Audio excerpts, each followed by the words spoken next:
खुलुमबाय निउस 24 बड'लेण्डनि जानानै आं अनन्त बर'आ मोनसे बिग ब्रेकिं निउस फरायदों। दिनै भेरगाव जिल्लानि सिङाव थानाय खाग्राबारि, खैराबारि, दिमाकुसि, भेरगाव, टंला, गलायगाव, भकतपारा, मदयपुरि, पानेरि ओनसोलनि बड'लेण्ड सोमावसारनायाव बाहागो लानाय गोजाम एबा बारग' मावथिफोरनि गंसे आलांगा आफाद जानानै थाङो।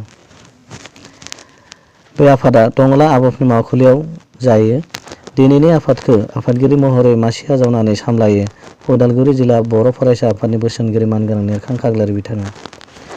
आफादाव आलासि महरै नुजाथि थानानै दुलाराय बर' फरायसा आफादनि मोनसे समनि बोसोनगिरि मानगोनां आबुल बसुमतारी बिथाङा मेहेरगोनां बिबुंथि लाखियो।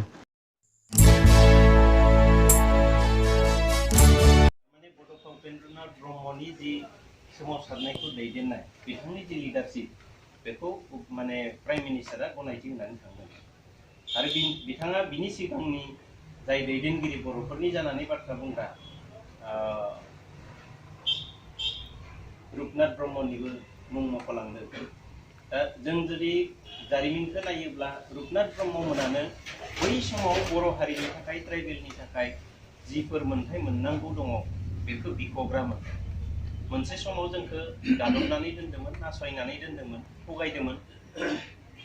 बिनि थाखायनो जावरिखांनाया फैदों। रुपनाथ ब्रह्मआ बिबाय मोनाखिसै, उपेन्द्रनाथ ब्रह्मआ बिबाय मोनाखिसै, जायनि थाखाय बिथाङा सोमावसारनायखौ मोनसे गोख्रों भाबै दैदेननो गोनां जाफैदों। बिनि सिगाङावथ' बड'फानि सिगाङावथ' दैदेननायखौ जों बयबो मिथिगौ। पिटिसिनि मोनसे सोमावसारनाय दङमोन।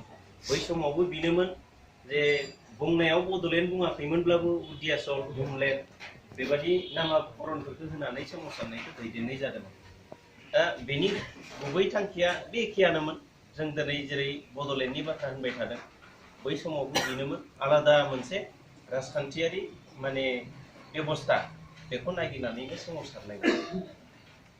दा बे सोमावसारनाया 1987 मायथाइनिफ्राय एबसुनि दैदेननायाव फैदों आरो बेनिनो रौनिया हिसाबै नोंथांमोना खामानि मावदोंमोन आरो जोंबो मेगनजों नुबोदों। एसे उन्दै उन्दैमोनब्लाबो एखनबा भलुन्टियार पस्टनि मानसिफ्रा खामानि मावोब्ला जोंबो माबा माबि गथायनानै होनो मोनबावनायसोमोन बै समाव।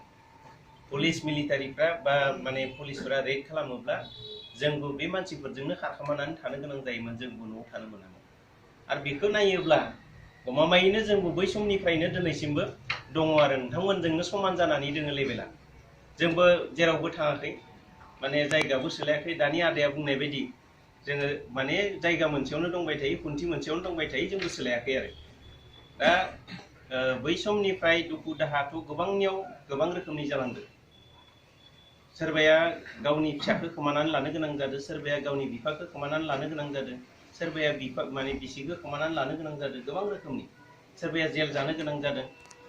दा बे रोखोमनि जोंनि बर' हारियाव मोनसे जारिमिन जानानै थालांबाय आरो बेबादिनो सोमावसारै फैयै फैयै 1993 मायथाइयाव माने मोनसे गोरोबथा जाबाय गिबि खेबनि थाखाय। आरो बै समाव माने बिएसि जाबाय। बिएसि जानाया मा जिनिसमोन जों बेखौ जेबो उपलब्धि खालामनो हायाब्लाबो बा जों दिनै जेबो बुंनो हायाब्लाबो, बुंनो हाया बे सेन्सआव बुंदों जे जिहेतु बिएससिया जोंनि गांनाय उखैनाय फोलोमनो थाखाय जेबो सांबिधानिक माबा गैयामोन, मर्यादा गैयामोन। बेनिखायनो बै समाव जे माने एबसुजों सावरायनानै मोनसे गोरोबथायाव फैदों, भारत सरकारा मोनसे गोरोबथा खालामनानै होदों आरो बिनि गेजेरजों एकमात्र जे बर'फोरनि जि सोमावसारनाय, आलादा रायजोनि थाखाय सोमावसारनाय, बेखौ स्वीकृति होजेनदों। जों बेखौ बुजि मोनो आरो स्वीकृति होनो गोनां जादों। नोंथांमोननि जि सोमावसारनाय, आखाइयाव हाथियार दैनानै हाग्रा बंग्रा थाबथिंनाय, बेखौ माने जुक्ति संगत होननानै बिथांमोना गनायनानै लानो गोनां बै समाव जादों आरो। दा माने बिनि उनाव फैलायबाय, जों नुबाय जे माने जोंनि जि डेस्टिनेसनमोन, जोंनि जि गलमोन, जि थांखिमोन, बेयाव जों सहैनो हायाखै। फिन सोमावसारनाया जाफिनदों 96निफ्राय आरो बै समनिफ्रायनो एक्टिभलि जों खामानि मावदों। जिहेतु मोनसे जेनेरेसना माने जिरायबाय, थाद'बाय, बै समनिफ्रायनो जोङो माने सोमावसारनायनि माबायाव बाहागो लादों आरो। बिनि सिगाङाव जों सानबाय थादोंमोन बिएससिया जुदि जेबोआनो गैयाबा, जास्ट जाखांनायनि उनाव जिहेतु सानसुमा खुंगुर बसुमतारिया माने 6 मासनि उनावनो रिजाइन होनो गोनां जादोंमोन आरो बे बुंखानाय दङमोन सुक्तिनि समावनो इमप्लिमेन्ट खालामनांगोन माने एकर्डखौ इमप्लिमेन्ट जुदि खालामाब्ला जोङो बायद' जागोन ओंखारलांनो बे बाथ्राखौ सानसुमा खुंगुर बसुमतारिया सुक्तिनि उनावहायनो बुंखादों दा बिनिखायनो माने एकर्डनि इमप्लिमेन्टेसन जायैनि थाखाय 6 मासनि उनावनो सानसुमा खुंगुर बसुमतारिया रिजाइन होदों आरो बिनि उनावनो बिराद कुइसन जादोंमोन जोंनि गोसोआवबो सोंलु फैदोंमोन जे सोमावसारनाया जाफिनगोन ना जाफिनजाया बेबायदि जोंनियावबो बिराद कुइसनमोन आरो अब्लानिया जोङो आनसलिक लेभेलनि माने लिडारफोरखौ माने खाथियाव लानानै जों सोङोमोन आरो जे सोमावसारनायखौ माने खालामफिननाय जागोन ना जाया अब्लानिया बिसोरबो जेबो एन्सार होनो हायामोन खिन्थु जोङो लासै फुदुंदोंमोन आरो बै समाव लिडारफोरनि गोसोफोरखौ फुदुंदोंमोन आरो बेनो गमामायैनो मोनसे समाव 1996 आव माने बास्टप ग्रुप मोनदोंमोन